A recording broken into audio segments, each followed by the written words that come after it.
that they didn't have mandatory training for people to know before they went to work there where the exits were and what to do in a case of emergency. They did not know, right? This lady didn't know. Thanks to Sally Regenhard and the Skyscraper Safety Organization, this was changed, because now every building must have that is built from now on.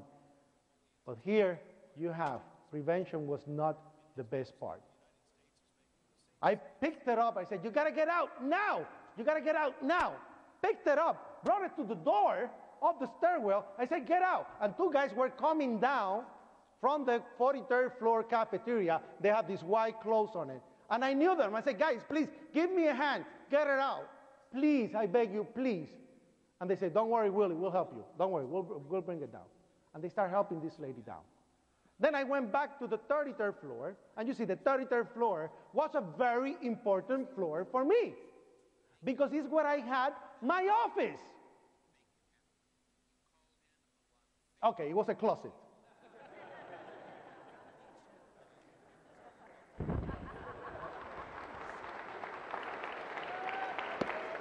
But you know, you call it your office. Oh, meet me at the office, meet me at the office. But that's where I have all my cleaning supplies for the building. And I wanted to get there to get a box of those masks to give it to the people, distribute to the people. And when I go there, I hear something very strange. On the 34th floor, the floor above me, I hear this strange noise going, boom, scratching the floor. It sounded like a big, how you call this, metal dumpster with the steel wheels scratching the floor. And it sounded very heavy. And I got totally scared. You know why? Because I knew that that was an empty floor. There was nobody there. It was scraped out.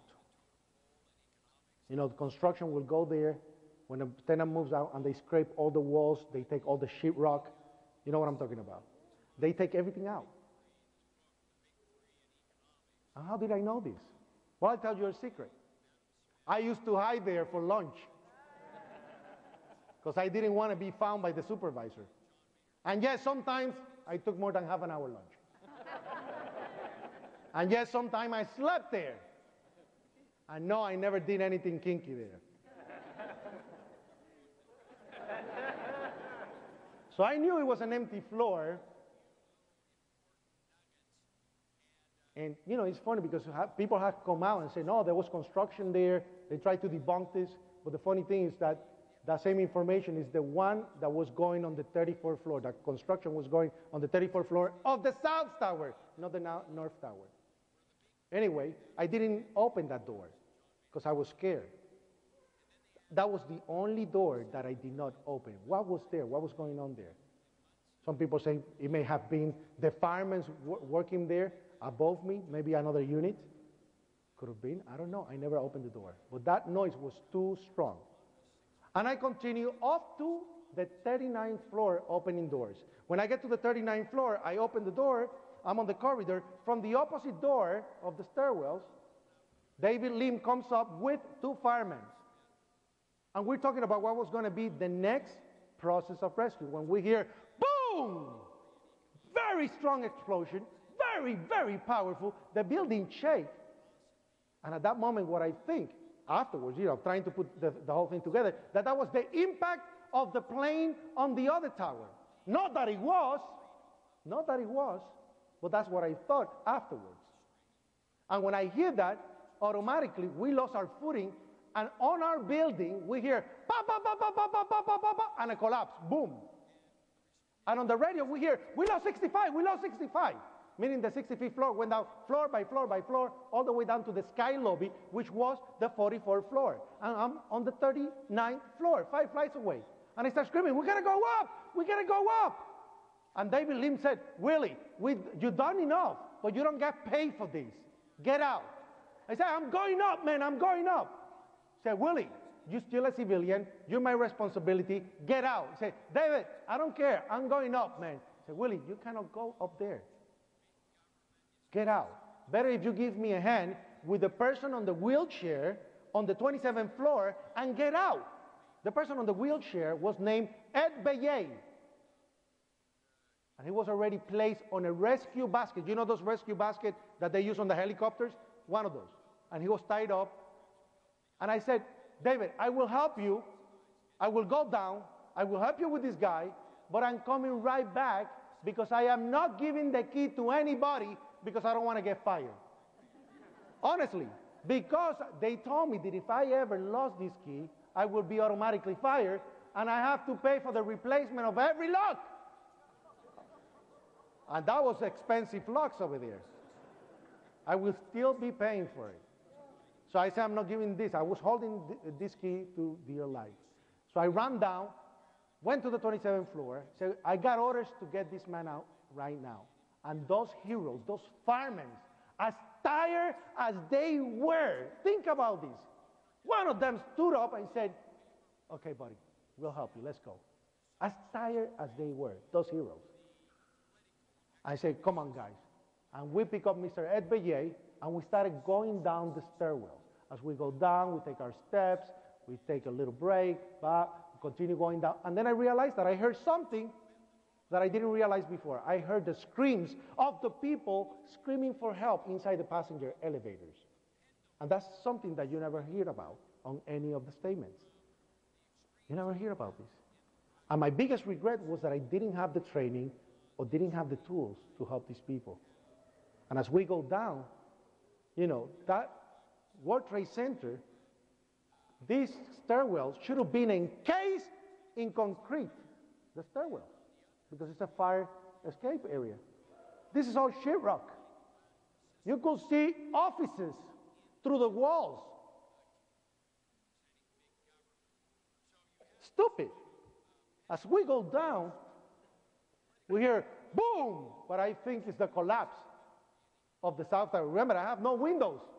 And it was so powerful, again, that the building oscillated, but the fluorescent lights inside the towers on the stairwell, the long ones, they started to break at unison because they shifted position. The holders, they started clash, clash, clash, clash, clash, and all the windows blowing up, basically. And when I hear that, I didn't know what it was. I mean, we lost our footing. The guy on the wheelchair, Mr. Ed Bellet, he's like in horror. And I said, don't worry, after this, we're going to get a beer. And we're like, yeah, yeah, yeah. We don't, I mean, I don't even drink. It's just something that you say in the process to help people. Mr. Ed Bellet was having difficult time breathing, very difficult time. Nice guy for what I was able to gather in those minutes that I spent with him. And as we go down, we make it to the lobby. When I open the door, no, the door was open, I'm sorry. When I get to the lobby, and I look right in the center, all that beautiful marble that was on the World Trade Center lobby is pulled from the walls. There's no marble there. The only thing you saw was the cement patches where the marble used to be. And then the doors of the elevators were open from the bottom up, like this. Indication that something powerful came up. Think about that. Open like this. Why they didn't open like that? And when I saw that, I was like, what is this? This is dust, this gray dust everybody, on top of everybody and everywhere. And one of the firemen said, get the ambulance ready, get the ambulance ready. I looked to the left, and the whole shopping center and mezzanine is collapsed. So I start going to the front of the building, the main entrance, that faced West Street. And as I go to the front, and I get closer to what it was, the revolving doors, there was no revolving doors left. The only thing you saw was the frame. Every glass that was there was broken into pieces.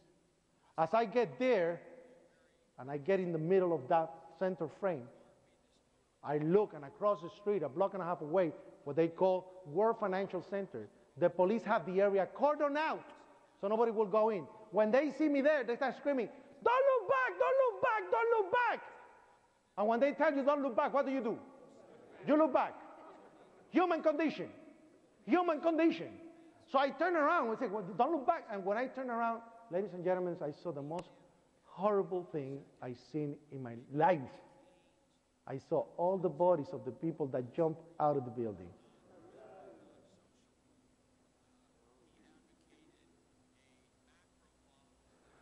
There were bodies everywhere, and you could not recognize him because the impact was so powerful that the only thing you saw was skin mass, and clothing, nothing else. And it was so horrible, and I started crying. I said, God, what is this, God? What is this? And when I lowered my face again, and this is the worst part of my presentation, when I lowered my face, the only body that I recognized was that lady from the 33rd floor that I helped escape. I found her cut in half. And it was like a glass came from the top of the building, and that's my speculation. And like a guillotine with the force, basically like a guillotine cut it in half. And when I saw that, I started crying, God, what's this? God, please, what's this? Because this was horror zone. I saw more death in a couple of seconds than a soldier would see sometimes in an act of war. And when I saw that, I started crying, and all of a sudden, like an earthquake, everything started to rumble. And all of a sudden, I hear, run, run, run! And the police is running across the street, and I have nowhere to run. Because remember, if you took the World Trade Center and put it sideways, it went almost to Chinatown, because it was a city within a city, 110 floors. And I said, this is going to kill me. This is going to kill me. And the only thing I saw, a distance from here to the wall, was a fire truck parked in front of the building. So I started running towards the fire truck. I slipped right under, and the building started to collapse right on top of me. Pa, pa, pa, and the truck going down.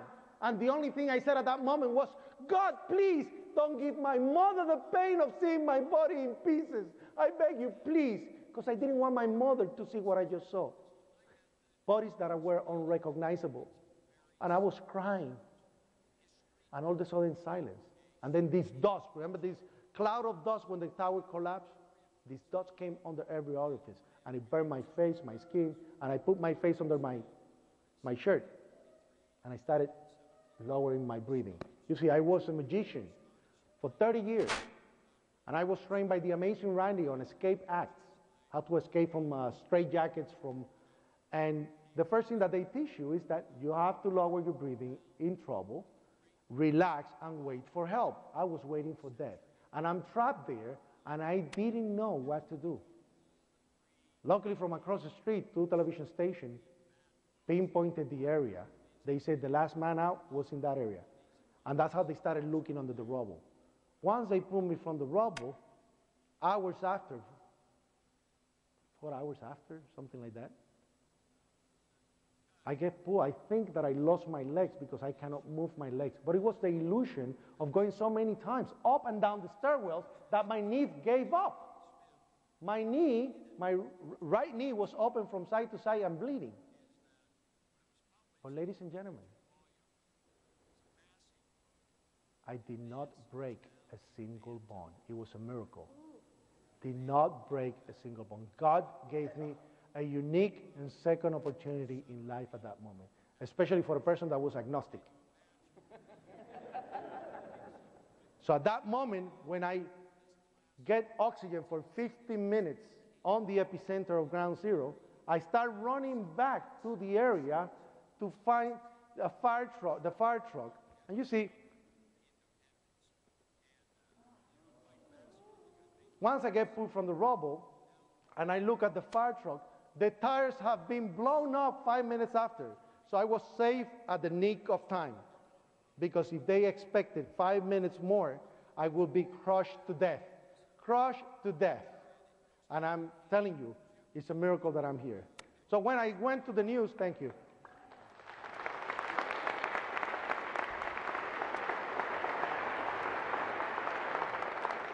I went to the news, and all of a sudden, CNN is calling me. They're always, come here. I go over there. I say, maybe somebody will see me and let my mother know that I'm alive. So they go like this. You have 30 seconds to go on the air. You're going live now. Tell your story now. And I'm like, and I'm talking, there was a rumble, a big rumble, and there was an elevator, there was fire, there was this. I didn't even know what I said. Remember, I just got pulled from the rubble. Just pulled from the rubble. And of course, they always use that, but they don't use the information that we have that later on that day, I went on the news and I gave a detailed account, and it was televised everywhere. And apparently that disappeared, but we got news. We got 2 interns working at CNN that found the original tape, and we are going to make it available. Very good. Very good. So within 3 days, my story was being constantly edited, changed. You know, it was a great story. Think about it. Yeah, janitor not training, help save hundreds of people. Great, wonderful. But take everything about the explosion, take everything about the victims. Nobody actually believed this until, after I become an activist, Felipe David wakes up 13 weeks after from coma, sees me on television in Spanish, calls the doctor and says, that's the guy that saved me. And they do the connection, and NBC makes the encounter.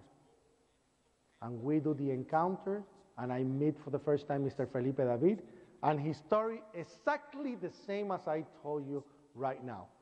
And the sad thing is that Felipe was never called to testify by the 9/11 Commission. He had to go to Peru, this is in Peru, to tell his story.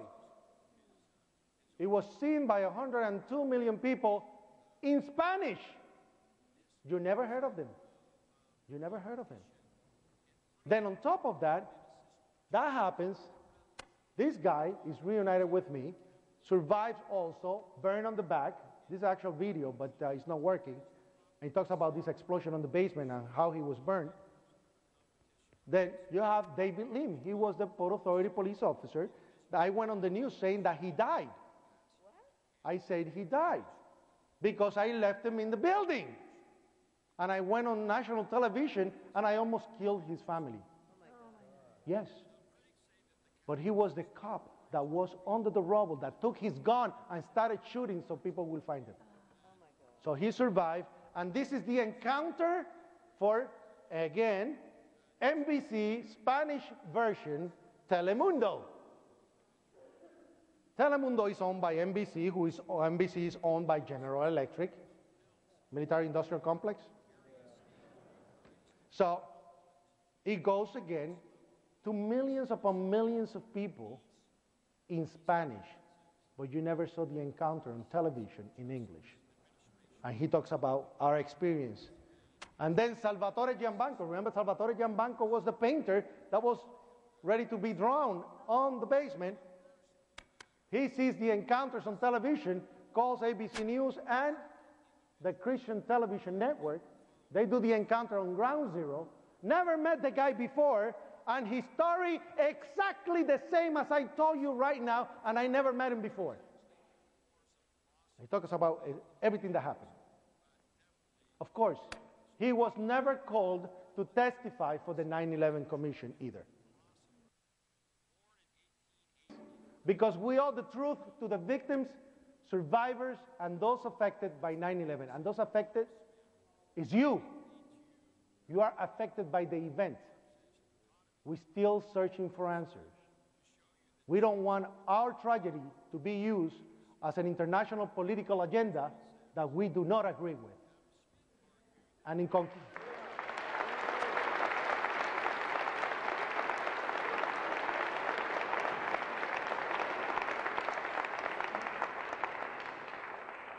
now in conclusion, you have to realize that we're losing our rights constantly with the excuse of making us more secure. You have to realize that we don't have the activism that we used to have on the 60s. Being around the world, they call us the MTV couch potatoes activists. That's what they call us. They say, you're the one sitting there on the couch saying, I don't like this, I don't like that, but we don't make a change. Take it upon yourself to make changes for the better. Take it upon yourself to ask questions and not to be sold something that we are still, after 9/11, still requesting to be exposed. We want a reinvestigation We want all the documents to be available, not on the Secrets Act. We want everything to be open, and it is not. I don't do this, and I've been accused of doing this for attention. I don't need to do this. I'm already part of history. I am living history. I experienced it, and I went through it for the last 6 years. I don't like to do this. Do you understand the burden that is on my back every day to relive 9/11 and to talk about it nonstop? But because God gave me that second opportunity, I have to glorify that second opportunity and be the voice for those victims that don't have answers.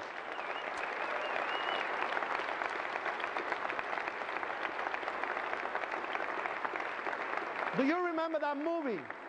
Do you remember that movie, Ghost, with Patrick Swayze? Sam, that he couldn't go to rest until they found the people that killed him? Well, I feel the same thing with those angels behind my back, still searching. And I tell you, for me, it's a mission. I do this not for money, because I could have taken millions of dollars for campaign financing. I could have taken millions of dollars from Hollywood. I could have taken money to do a book, or many books that I was offered. Money left and right. And there was money to be made. Ask Mayor Giuliani. And Giuliani Partners, they made $107 million in the last 6 years. Look for it. And here I am, and if you didn't know this, 2 years ago, after raising millions of dollars for the community, after putting programs for the victims constantly, after getting an amnesty, I found myself homeless, living under a bridge. That was 2 years ago. And nobody helped me. All right? Because those non-for-profit organizations said, and I raised millions of dollars. So we didn't do this for money. You can go into my website, william911.com, william911.com, and you can see the actual television PSA, public service announcement, me asking for help for the victims. So I raised millions of dollars for those organizations, and I was left hanging. It was an organization, a church came out and gave me a hand. So, definitely not for money. We survive on donations. That's how we go around the world. People ask, who pays for your trips everywhere? Say, grassroots, people like you. This is the same suit I have in the last 5 years. So don't get fooled by this. It's the same suit that you have seen on all those pictures. Yeah. You think I should have bought one by now, a new one? Yeah, right. So we survive on your donations as well. But anyway, ladies and gentlemen, take it upon yourself to make a change. If you cannot make a change, then support those people that are making the change for you and putting their skins out there for you. Because right now I could be deemed an enemy combatant because I'm against the war in Iraq, and as you know, the president signed a directive now, or an amendment to the many directives that he wrote before, that makes it illegal for anybody that interrupt the Iraq process. In other words, anybody that is an activist against the war in Iraq. So, you know, I could be stopped tomorrow very easily. So take it upon yourself to make a change. And number one, God bless you for being here. And number two, thank you for your time, because I know it's been valuable. God bless you.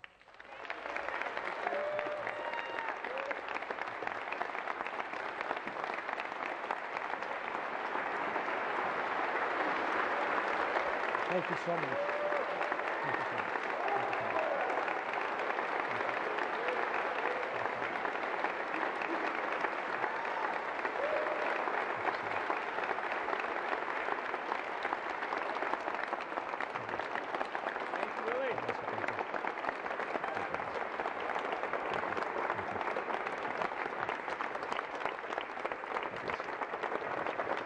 God bless you. Again. Thank you.